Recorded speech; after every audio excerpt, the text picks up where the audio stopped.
Sana is reputed to be the first city in the world to be rebuilt after the floods. The people who roam its narrow, dusty streets have lived for centuries in deep-frozen barbarity, which has only occasionally been disturbed by the probing of the outside world. Sana looks today much as it must have done in biblical times. Since I was in Sana, the deposed Imam Bada, whom the rebels hoped was dead, has reappeared over 100 miles from here at the head of an army of loyal tribesmen in the north of the Yemen, and he's promised to win back his feudal kingdom from the leader of the revolution, Brigadier Salal.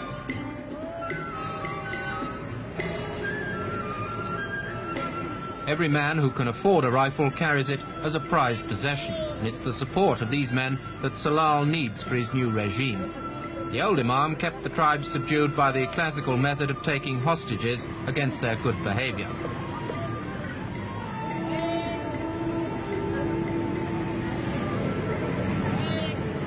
Many of the tribesmen seem to me to have come into Sana just to see what was happening.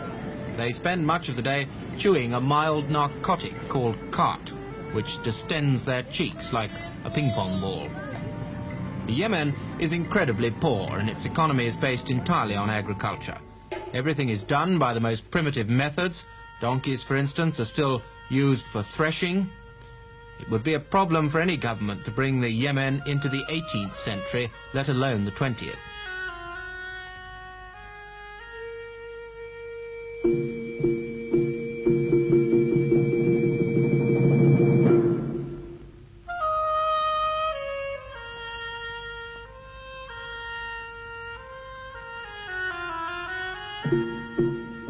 Outward signs of the revolution are few, until you look more closely, for instance, at this picturesque camel train.